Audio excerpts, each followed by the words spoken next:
जनाब रौला पड़ गया। और रौला तो तभी पड़ता है कि जब कोई चीज़ फार्मूला से हट के होती है। और अभी जो चीज़ फार्मूला से हट के हो रही है वो एक नहीं दो हैं। दो ऐसी चीज़ें जो कि बिल्कुल प्लानिंग का हिस्सा नहीं थी, किसी हुकूमत साजी की प्लानिंग का हिस्सा नहीं थी, और वो दो ऐसी चीज़ें जो है ना वो सामने आ गई। एक चीज़ का ताल्लुक जो है वो बिलावल भुट्टो जरदारी से है। और ताल्लुक क्या, वो चीज़ ही बिलावल भुट्टो जरदारी ने किया। उन्होंने एक नया पिंडोरा बॉक्स खोला, एक नई लुच फ्राई की है। वो लुच क्या फ्राई हुई है वो मैं आपको बताती हूँ, अभी थोड़ी देर में बताती हूँ। सारा कुछ शुरू में थोड़ी ना बताना है, शुरू के लिए कुछ और है मेरे पास। तो एक तो ये चीज़ है। दूसरी तरफ जी एक ऑडियो लीक हुई है, और बज़ाहिर सुनने में वो ऑडियो आपको बिल्कुल नॉर्मल सी लगती है, लेकिन एक ऐसी खबर आई कि फिर पता चला कि अच्छा ये तो वो ऑडियो लीक हुई है ना, तो उस चक्कर में ये खबर आई है। वो खबर क्या है और वो ऑडियो लीक क्या है जिसने जो है वो कुछ अर्थक्वेक्स कहते हैं ना कि सब कुछ शेकअप कर दिया है, वो अर्थक्वेक्स लेकर के आई है, कुछ ज़लज़ले नुमा इफेक्ट्स आए हैं।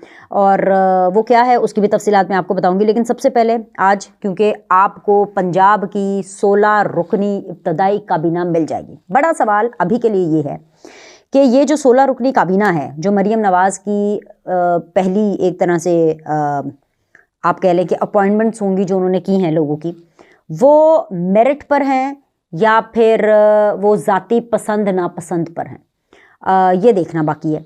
एक टेंटेटिव लिस्ट आई है। टेंटेटिव लिस्ट का मतलब है कि एक जो नाम जो कि गर्दिश कर रहे हैं, जो नाम गर्दिश कर रहे हैं, और जो लिस्ट हमारे सामने आई है कि इब्तदाई तौर पर 16 रुकनी 16 पीपल की जो ये एक लिस्ट है वो सामने आई है। उसमें ज़किया शाह नवाज़ साहिबा हैं, मरियम औरंगज़ेब हैं, सलमान रफ़ीक हैं, इमरान नज़ीर हैं, मुश्तबा शुजाउर रहमान हैं, सब्तैन बुखारी हैं, इसके अलावा जी राहीला खादिम हुसैन हैं, इसके अलावा मंशा भट्ट हैं, आशिक किरमानी हैं, बिलाल यासीन हैं, अज़मा बुखारी हैं, शेर अली गुज्जर हैं, नईम खान भावा, फैसल अयूब, खिज़र हुसैन मज़ारी, अहमद खान लगारी। ठीक है, ये 16 लोगों की जो लिस्ट है टेंटेटिव। एक आधा नाम ऊपर नीचे हो सकता है, जैसे कि ये मुझे लगता है कि जो एजुकेशन के लिए राना सिकंदर को एक कंसिडर किया जा रहा है, लेकिन जो मेरे सामने लिस्ट आई है उसमें राना सिकंदर का नाम नहीं है। तो हो सकता है कि एक आधा नाम इधर उधर हो, लेकिन अभी जो इनिशियली जो मेरे पास टेंटेटिव लिस्ट है जो कि मैंने आपसे शेयर की है ये मेरे सामने आई है। मुझे ये भी पता चला है कि यहाँ पर जो मेरे सामने लिस्ट आई है इसमें मरियम औरंगज़ेब के पास कोई 2-3 ऑप्शंस हैं, या हो सकता है उनको 3 वजारतें दे दी जाए शुरू में। उसकी वजह यह है, कौन सी है जी, वो क्या कहते हैं कि प्लानिंग एंड डेवलपमेंट की एक वो वजारत है मरियम औरंगज़ेब के लिए, एक फाइनेंस है और एक होम डिपार्टमेंट है। अच्छा, अब ये तीनों बड़ी तगड़ी वजारतें हैं और ये तीनों मरियम औरंगज़ेब को देने का मतलब ये है कि नून लीग कुछ सीख नहीं रही है। ठीक है, क्योंकि मुझे ये लग रहा है कि जो बैड ऑप्टिक्स जा रहे हैं ना, और ये जो सारा कुछ जा रहा है ये बेसिकली इसलिए जा रहा है क्योंकि कोई ये जानबूझकर चाहता है, जो कि मरियम नवाज़ के बहुत करीब है, वो ये जानबूझकर चाहता है कि मरियम नवाज़ कोई गलती करें और या उनकी गलतियां दिखाई जाएं और उनको किसी ना किसी तरह फेल किया जाए। तो मुझे जो इतलात मिली हैं, अगेन ये टेंटेटिव हैं, अभी बस थोड़ी देर में अनाउंसमेंट हो जाएगी, पता चल जाएगा। तो 3 मिनिस्ट्रीज़ जो हैं वो मरियम औरंगज़ेब को इस हवा अभी दी जा रही हैं। उसकी एक रीज़न ये भी हो सकती है क्योंकि पहले फ़ेज़ के अंदर 16 रुकनी टीम की अनाउंसमेंट की जाएगी, और आई थिंक सो कि रमज़ान के बाद, क्योंकि बजट वगैरह तो पास कराना है ना, तो रमज़ान के बाद पंजाब के अंदर पाकिस्तान पीपल्स पार्टी ने भी कैबिनेट का हिस्सा बनना है। अब भी देखिए मेरी बात सुने, पीपल्स पार्टी भी जो चाहे मर्जी कहें, यहाँ से सुने वहाँ से निकाल दें, एक कान से सुने दूसरे से निकाल दें, क्योंकि ये कैबिनेट में बैठेंगे ही बैठेंगे और टांग ऊपर रख के बैठेंगे, अपना भार दिखा करके बैठेंगे।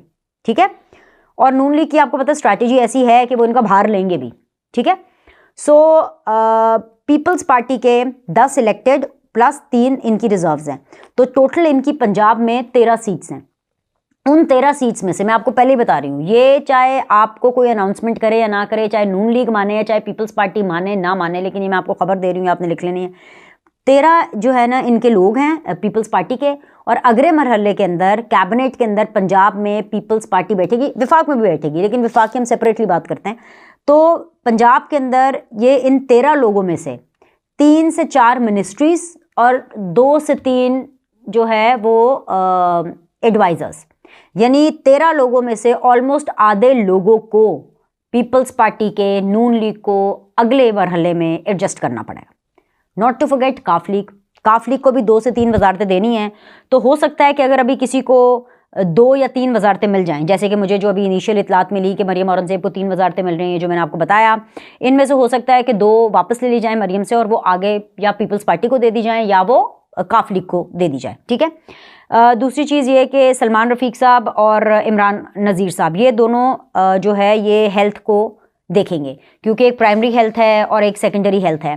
सो मेरे ख्याल से एक प्राइमरी हेल्थ को देखेंगे, एक सेकेंडरी हेल्थ को देखेंगे। हो सकता है कि ख्वाजा इमरान नज़ीर साहब को 2 वजारतें इनिशियली दी जाएं, बाद में एक ले ली जाए और उसके अंदर पाकिस्तान पीपल्स पार्टी को एडजस्ट किया जाए किसी और को, ये भी हो सकता है। मुश्तबा शुजाउर रहमान है प्रॉब्ली एजुकेशन के हवाले से, क्योंकि एजुकेशन की भी 2 मिनिस्ट्रीज़ होंगी, एक स्कूल एजुकेशन है और एक हायर एजुकेशन है प्रॉब्ली। सो हायर एजुकेशन के लिए शायद मुश्तबा शुजाउर रहमान हो, और जो राना सिकंदर साहब हैं जिनका नाम इन 16 रुकनी में तो नहीं है, लेकिन हो सकता है लेटर ऑन उनको एडजस्ट करें या इनमें से कोई नाम आगे पीछे हो और इनको स्कूल की एजुकेशन जो है वो दी जाए। इसके अलावा आशिक करमानी को मेरे ख्याल से यूथ मिनिस्ट्री यूथ के हवाले से दी जाएगी। वैसे तो खैर आई डोंट नो आशिक करमानी ने यूथ के हवाले से अभी तक क्या काम किया है, मुझे तो इतना कोई काम नहीं नज़र आया। यूथ का वोट भी कम पड़ा है नून लीग को, बेसिकली तो यूथ से कनेक्शन हुआ ही नहीं है। तो इसमें यूथ के लिए इन्होंने क्या काम किया है अभी तक ये नहीं मुझे पता, लेकिन शायद मुझे लगता है कि आशिक करमानी साहब को जो है वो यूथ का दिया जाए।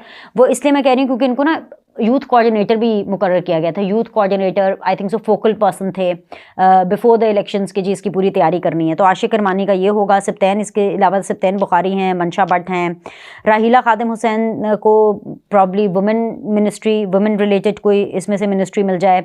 इसके अलावा बिलाल यासीन हैं और Azma Bukhari I think so information के लिए जाएंगी, जो कि अभी तक इतलात आ रही हैं।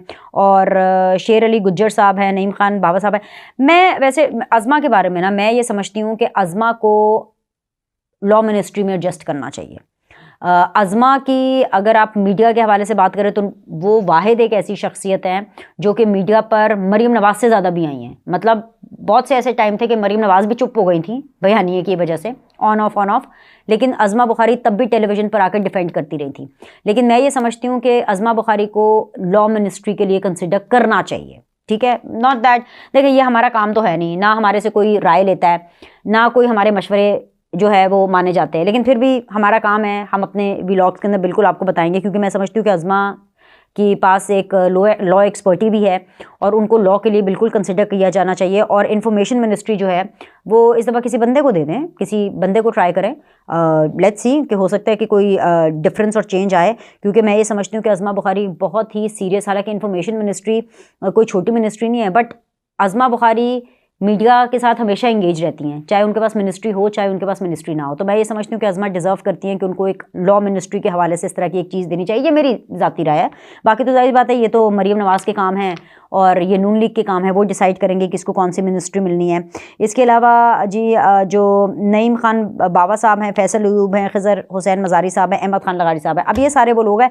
इन सारे लोगों में से भी मैं ये समझती हूँ कि जो 16-17 लोगों के नाम जो मेरे सामने आए हैं, इनमें से 3-4 ऐसे लोग हैं जिनका मुझे नाम वाकई जेन्युइनली लगता है कि मेरिट पे लिस्ट में है, बाकी तो मुझे नहीं पता। लेकिन लेट्स सी कि जो फाइनल लिस्ट है वो क्या सामने आती है। ये तो मैंने आपको एक चीज़ बता दी, ये भी मैंने आपको बता दिया अग्रम हलला के अंदर, इसके अंदर पाकिस्तान पीपल्स पार्टी और काफ लीग भी इसमें शामिल होगी। ये कहीं ना कहीं ये जो काबीना है, ये फाइनल जो आपको इनकी स्ट्रेंथ नज़र आएगी आप 2-3 महीने के बाद, ये ऑलमोस्ट आपकी 25-30 तक की ये आपकी काबीना पंजाब की जाएगी।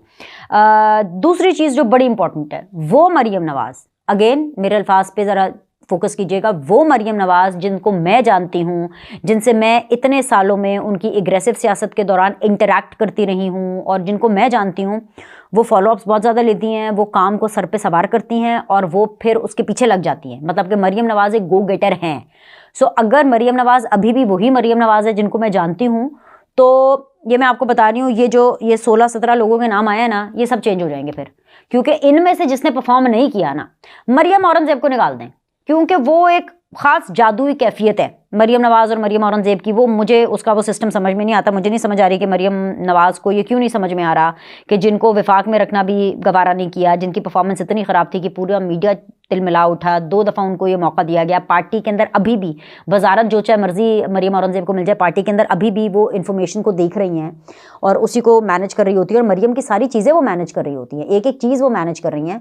तो मुझे समझ नहीं आ रही कि मरीम और नवाज़ को ये क्यों अभी तक समझ नहीं आ रही है कि अगर कुछ गलत जा रहा है, ऑप्टिक्स गलत जा रहे हैं, तो टीम को इधर उधर करने में कोई प्रॉब्लम नहीं है लेकिन बट एनीवेज, लेकिन जिस तरह से मैं मरीम नवाज को जानती हूँ, मुझे लगता है इन 16-17 लोगों में से अगर किसी ने परफॉर्म नहीं किया तो ये 2-3 महीने के बाद ये मिनिस्ट्रीज या तो रोटेट हो जाएंगी या चेंज हो जाएंगी। सो लेट्स सी कि वो फाइनल 16, ठीक है, वो कौन से निकलते हैं। ओके जी, अब ये तो हमने बात कर ली। अब मैं आपसे बात कर लेती हूँ जी बिलावल भुट्टो साहब के। जी क्या जी, बिलावल भुट्टो साहब के क्या जो मतलब उन्होंने छुड़लियाँ लगाई हैं। बिलावल भुट्टो ने एक नई लुच फ्राई की है और बिलावल जो है वो कह रहे हैं कि आसिफ अली जरदारी सदर पाकिस्तान मुंतखब होकर अपने गवर्नर्स खुद चुनेंगे। अब माँ सदके जाए भाई, ये कोई आइडियल सिचुएशन तो नहीं है। क्या आइडियल सिचुएशन के अंदर आसिफ अली जरदारी साहब जो हैं वो सदर बन रहे हैं? आसिफ अली जरदारी साहब एक फॉर्मूले के तहत सदर बन रहे हैं, इसलिए क्योंकि एक फार्मूला डिसाइड हुआ है, बिल्कुल वैसे जैसे शहबाज शरीफ साहब मेरिट पर नहीं, एक फार्मूले के तहत प्राइम मिनिस्टर बन रहे हैं, ठीक है। वरना बनना तो नवाज शरीफ को चाहिए था, नवाज शरीफ तो आए प्राइम मिनिस्टर बनने के लिए थे ना, पार्टी ने भी नवाज शरीफ को ही बनाना था प्राइम मिनिस्टर। सो ये एक फार्मूला तय था और एक फार्मूला तय है और एक फार्मूले के तहत ये बंदर बांट हो रही है, आप ये रख लें, आप ये रख लें, आप ये रख लें, आप ये रख लें।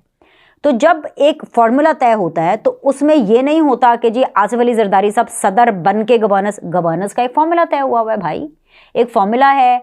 टेक्निकली देखा जाए तो पंजाब के अंदर गवर्नर नहीं लेना चाहिए किसी भी और पार्टी को, क्योंकि नून लीग के पास बहुत ज़्यादा सीट्स हैं, मेजॉरिटी से भी ज़्यादा नंबर है, ठीक है।